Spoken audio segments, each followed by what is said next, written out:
My name is Jason, and my life has always been quite predictable and measured. I work as a manager in a small company, live in a cozy apartment in the suburbs, and am married to a wonderful woman named Emily. Our marriage couldn't be called perfect, but we loved each other and tried to find compromises.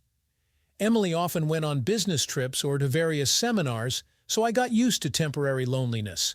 But this time it was different. Emily decided to go on a 2-week wellness retreat at a spa center to relax and rejuvenate. Of course, I supported her idea, even though I knew I would miss her. "Jason, are you sure you can manage without me?" Emily asked, packing her suitcase. "I know how you don't like to be alone for long." I smiled and hugged her. "Don't worry, dear. I'm a big boy now. I can handle a couple of weeks without your care.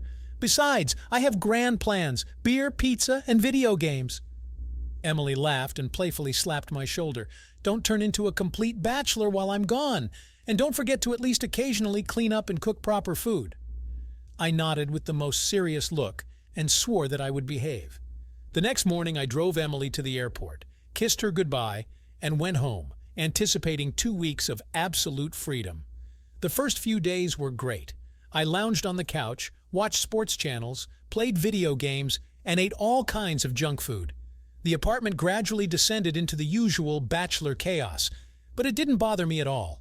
However, closer to the end of the first week, I began to realize that something was off. The dirty dishes and clothes started to smell, and the number of empty bottles and pizza boxes was dizzying. I was just about to pull myself together and do a thorough cleaning when something unexpected happened. The doorbell rang, and when I opened it, I was stunned. There stood my mother-in-law herself, Catherine. "Catherine, what a surprise!" I exclaimed, trying to hide my confusion. "What brings you to our neck of the woods?" My mother-in-law gave me an appraising look, and it was clear from her face that my appearance left much to be desired. Unshaven, in a wrinkled t-shirt and old shorts, I clearly didn't look like an exemplary son-in-law. "Hello, Jason," Catherine said dryly, entering the apartment. "I decided to drop by since Emily is away. Wanted to make sure you're doing all right." Her gaze stopped on the pile of dirty dishes in the sink, scattered clothes, and a mountain of garbage in the corner. Catherine's eyebrows went up, and disapproval reflected on her face. "Jason, what's going on here? You've turned the apartment into a real dump," she said sternly, crossing her arms over her chest. I felt myself turning red with shame. After all, Catherine wasn't a stranger, and I didn't want her to think badly of me. "I'm sorry, Catherine. I got a bit too relaxed without Emily," I mumbled, lowering my eyes. "I promise I'll clean everything up today." But my mother-in-law was not so easily fooled. She resolutely took off her jacket, rolled up her sleeves, and declared, "Don't be silly, Jason. You won't handle this mess in a week. Let me help you, and at the same time teach you how to keep the house in order." I wanted to object, but by the stern expression on Catherine's face, I realized that arguing was useless. Sighing, I started cleaning the apartment under her watchful guidance. We worked tirelessly for several hours. Catherine turned out to be a real general of cleanliness. She mercilessly threw out garbage, scrubbed surfaces, and put things in their places. Gradually, the chaos receded, and the apartment began to look decent. And Catherine and I, initially embarrassed by each other, slowly got into an easy conversation. It turned out that we had much more in common than I thought. We joked, laughed at funny stories from life, and recalled amusing incidents from the past. I was pleasantly surprised to see Catherine in a new light. Before, she seemed to me a rather strict and unapproachable woman, but now I saw in her a warm, cheerful, and understanding companion. "You know, Jason, you're not hopeless," Catherine suddenly said, looking around the transformed apartment. "You just sometimes need a little push in the right direction." I smiled, feeling warmer inside from her words. "Thank you, Catherine, for your help and for not considering me completely worthless." Our eyes met, and for a moment there was an awkward pause. There seemed to be a spark in the air, hinting at something more than just friendly affection. But the moment quickly passed. Catherine looked away and declared with exaggerated enthusiasm, "Well, now your den is fit for living again. I think we've earned a break. How about a glass of wine to celebrate our little victory over chaos?" I readily agreed, happy for the opportunity to extend our time together. While I got out the glasses and opened the bottle, I pondered how whimsically life sometimes takes turns. Who would have thought that a simple cleaning would be the beginning of something new and exciting? We settled on the couch in the living room, sipping cool white wine and enjoying the fruits of our labor. The apartment shone with cleanliness, and even the air seemed fresher. The conversation between us continued, becoming more and more relaxed and frank. The wine loosened our tongues, and we began to share such details of our lives that we never thought to tell each other before. Catherine talked about her unsuccessful first marriage, about how hard it was for her to raise Emily alone. She spoke of her fears, doubts, and hopes, and I saw in her not a strict mother-in-law, but an ordinary woman with her weaknesses and dreams. I, in turn, shared my worries, about how I sometimes feel lost and useless, about my complicated relationship with my father, about the fear of not living up to Emily's expectations. With each new revelation, we grew closer. The glasses emptied and were refilled, and the conversation never ceased. At some point, I caught myself unable to take my eyes off Catherine. Flushed from the wine, with shining eyes and a slight smile on her lips, she seemed incredibly attractive to me. Not at all like the cold and unapproachable woman I was used to seeing. "Jason, I have to confess something to you," Catherine suddenly said, setting down her glass and looking at me with an inscrutable expression. "I've always considered you not just a good husband for my daughter, but a worthy man. Strong, reliable, capable of sincere feelings." Her words surprised and at the same time warmed me. I had no idea that Catherine could think of me that way. "Thank you, Catherine. Your words mean a lot to me," I replied, involuntarily moving closer. "And I've always admired you too. Your resilience, wisdom, ability to overcome any difficulties." There was a pause filled with electricity. Our faces were so close that I could see every wrinkle in the corners of her eyes, every freckle on her nose. And then, obeying some irrational impulse, I kissed her. It was like touching a live wire. I felt my whole body pierced by a shock, and my heart began to pound wildly. For a second, Catherine froze, but then responded to the kiss with unexpected passion. Her hand slid over my chest, buried in my hair, pulling me even closer. The whole world ceased to exist. There was only us, and this crazy, all-consuming desire that flared up between us. We kissed greedily, almost roughly, as if we wanted to drink each other to the bottom. Even through the alcoholic haze, I knew we were doing something irreparable, something that would forever destroy our relationship and jeopardize my marriage to Emily. But I couldn't stop. I didn't want to. The temptation was too strong, the suddenly revealed passion too alluring. Catherine also seemed to have forgotten everything in the world. Her fingers feverishly unbuttoned my shirt. Her lips laid a burning path from my chin to my neck. I don't know how we got to the bedroom. It was like some feverish dream, full of flashes of pleasure and feverish desire. We tore clothes off each other, not caring about propriety, completely surrendering to primal passion. And then the world exploded in a firework of sensations. Bodies intertwined in a mad dance, hands and lips gave incredible pleasure. I had never experienced anything like it, as if all nerve endings were exposed, turning every touch into pure ecstasy. It lasted an eternity and at the same time ended too quickly. We lay side by side, drenched in sweat and completely exhausted. Reality slowly seeped into our consciousness, bringing anxiety and guilt. But it didn't stop us from instantly passing out. The next morning I woke up with a heavy head and a feeling as if a truck had run over me. The events of last night slowly surfaced in my memory, making my heart clench with shame and fear. I turned and saw that Catherine was already awake. She was sitting on the edge of the bed, hugging herself and staring at a spot in front of her. Her face was frozen in an expression of loss and despair. "Good morning," I mumbled, not knowing what else to say. Catherine shuddered and looked at me as if she had seen a ghost. Pain mixed with remorse swirled in her eyes. "Jason, what have we done? How could we do this to Emily, to our marriage?" she whispered in a broken voice. I knelt down in front of her, trying to take her hands, but she pulled away. Pain and disappointment splashed in her eyes, but there was no hatred, and it gave me a glimmer of hope.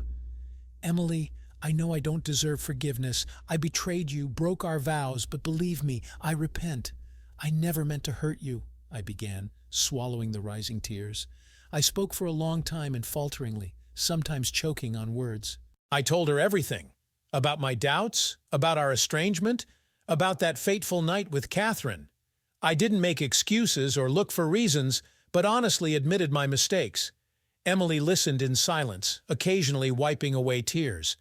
And when I finished, she suddenly asked, "Do you love her, Catherine?"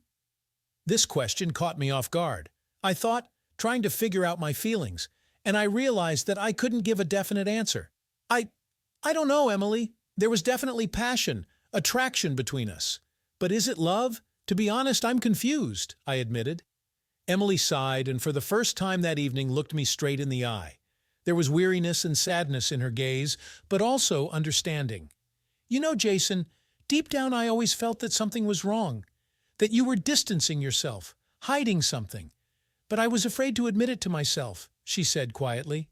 We need time to think it over, to decide if we can get through this, if we want to fight for our marriage. I can't forgive you right now, but I'm grateful for your honesty. That evening I slept in the guest bedroom, giving Emily space and a chance to be alone. We decided to take a break to figure ourselves out and sort out our feelings. For the next few weeks we barely spoke, only occasionally exchanging a couple of phrases. I continued to go to work, Emily took care of household chores. But now there was no tension and phoniness between us, only a sad understanding. I often thought about Catherine, wondering if she had read my letter, if she missed me as much as I missed her. But I knew I had to keep my word and let her go, for the sake of all of us. Gradually, the pain began to subside. Emily and I began to communicate more, trying to mend our relationship. It was a difficult and long process, but we both tried our best. We started going to family therapy, learning to trust each other again and be honest. I opened my soul to Emily, shared my fears and doubts, and she accepted me as I am, with all my flaws and mistakes. Of course, our marriage will never be the same. My infidelity left a deep scar that cannot be forgotten. But we learned to live with it, not allowing the past to destroy our present. Many years have passed since then. Emily and I are still together. We have 2 wonderful children. We were able to forgive and let go, and our relationship is now stronger than ever. As for Catherine, we never met alone again and never spoke about what happened between us.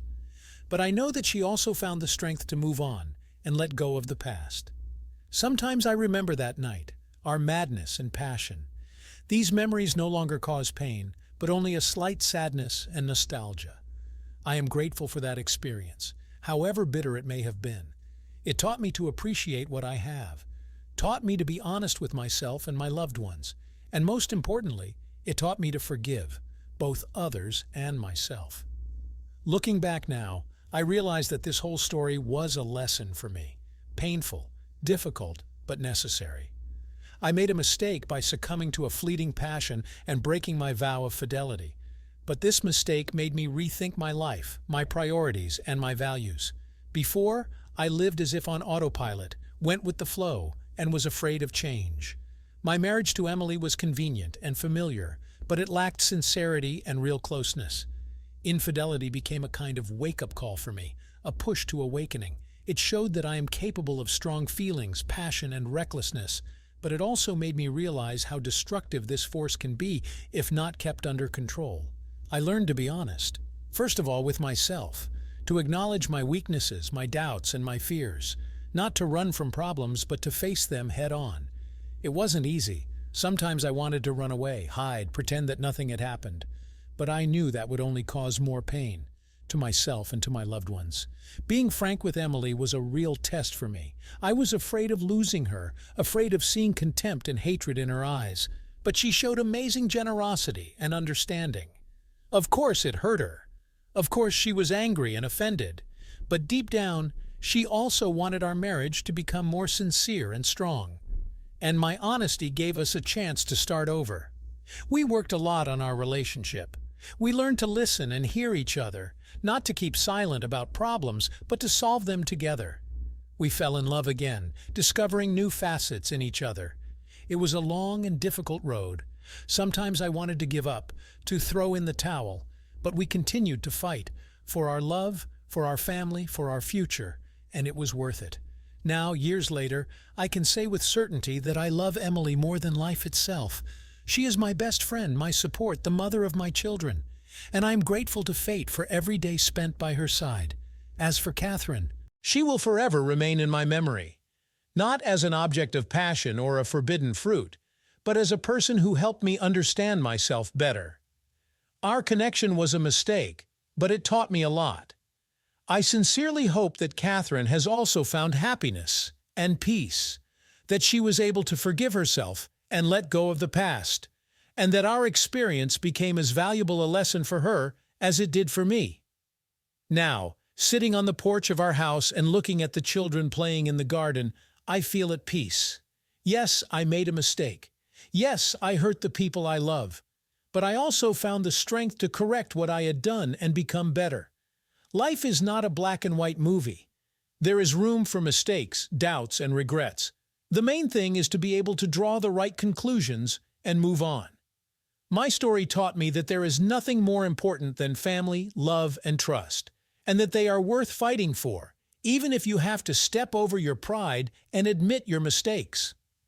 I am grateful for this experience, for making me stronger, wiser, more honest, and for bringing me to where I am now, in the strong and loving embrace of my family. No more secrets, no more lies, only love, understanding, and acceptance. This is my recipe for happiness, hard-earned and time-tested. And looking at the cloudless sky above, I smile, because I know that no matter what lies ahead, I have the most important thing, my family, my love, my life, and I will cherish this treasure until the end of my days. Did you like this story? Let us know in the comments what you liked. Subscribe to our storytelling podcast. Also, don't forget to like and ring the bell so you don't miss more interesting stories. See you soon.